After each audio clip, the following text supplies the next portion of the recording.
सहारा, धरो सहारा आपन तन में।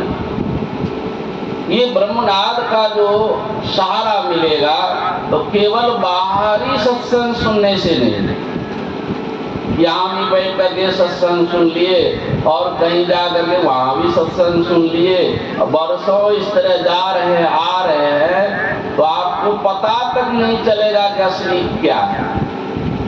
और पोथी पुराणों में भी नहीं है, वेद है गुप्त पाना किसी ग्रंथ से, है असंभव समझ लो किसी संत से। यदि जीवन में संत नहीं है तो कोई उपाय नहीं। राम भी आ जाएंगे, शिव जी भी आपके सामने आ जाएंगे तो भी पता नहीं चलेगा। राम भगवान सबरी माई को कहते हैं कि इसके लिए जो है प्रथम भगति संतन कर संगा। संत के पास राम जी भेज रहे हैं। शिव जी भी जो है पार्वती को कहते हैं कि हर जन्म में तुम मुझे प्राप्त कर लेती हो। तपस्या करके हर जन्म में पार्वती शिव जी को प्राप्त करती थी। जन्म जन्म के अगर हमारी, बरहूं शंकर नहीं तो रहूं कुमारी। पार्वती एक प्रश्न, बहुत प्रश्न पूछी, उनमें से एक प्रश्न यह भी था, भगवान संसार में सबसे बड़ा लाभ क्या है?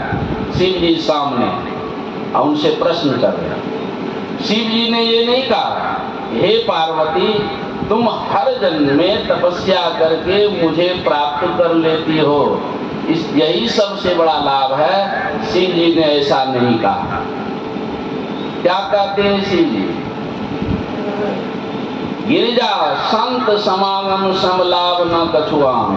हे पार्वती संत मिलन के समान संसार में कोई दूसरा लाभ, इसलिए भगवान राम भी संत के पास भेजते हैं। पूरा पूरा लाभ चाहते हैं तो भगवान शिव भी संत के पास भेजते हैं। और गुरु महाराज भी कहते हैं कि बिन दया संतन की में जानना इस राह को, हुआ नहीं होता नहीं होनहारा है नहीं।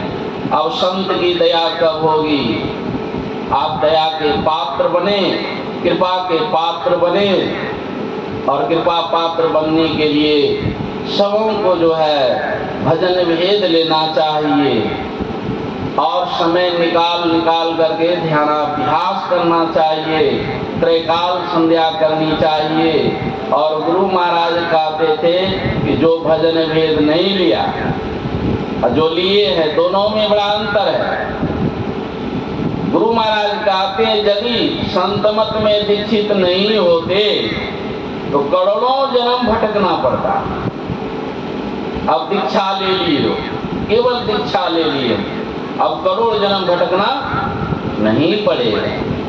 लेकिन मन लगा करके सत्संग सुनते नहीं। बहुत लोग जो है दीक्षा ले लेते हैं फिर भी मन सत्संग में नहीं लगता, सत्संग से प्रेम नहीं है।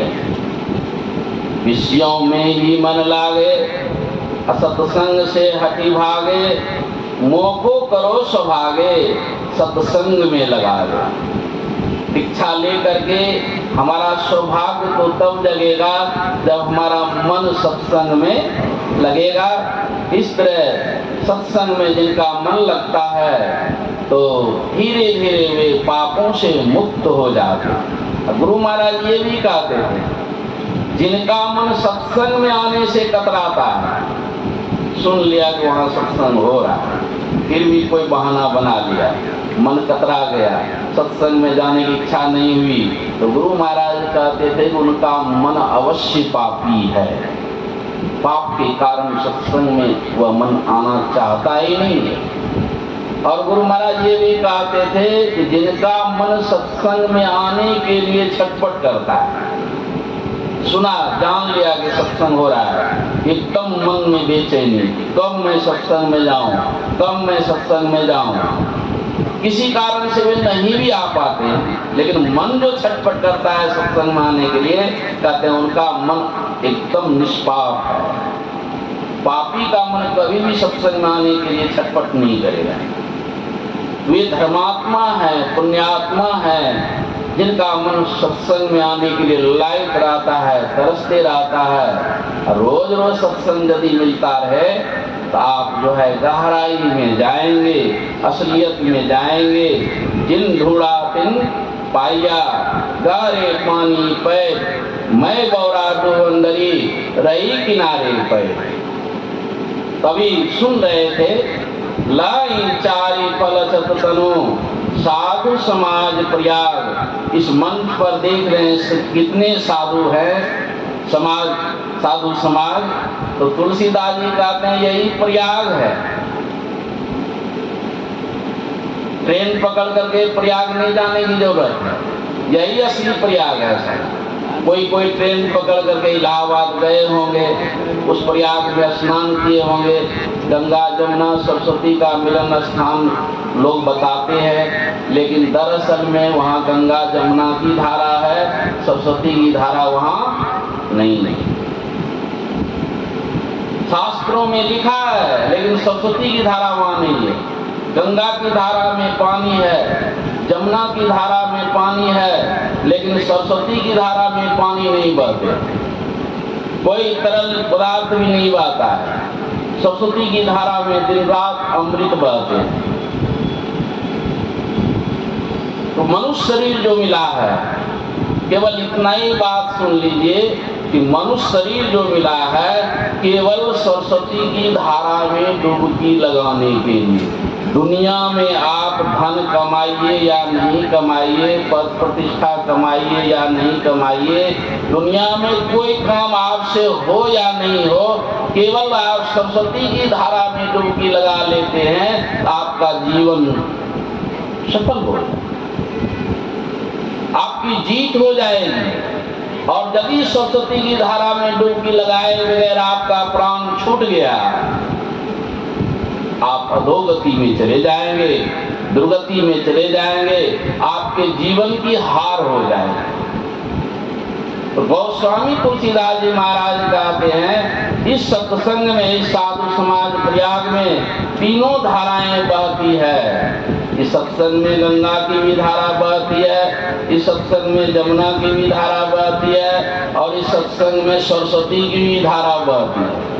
लोग कहेंगे कि यहाँ कुछ है ये नहीं है, गंगा की धारा कहाँ है, जमुना की धारा कहाँ है, सरस्वती की धारा कहाँ है। तो तुलसीदास जी झूठ तो नहीं लिख दिए, उन्होंने देखा तब लिखा, लोगों को समझाया भी। राम भगति जहाँ सुरसरी धारा, सरसई ब्रह्म विचार प्रचारा, विधि निषेध मय कलिमल हरणी, कर्म कथा रवि नंदनी वर्णी।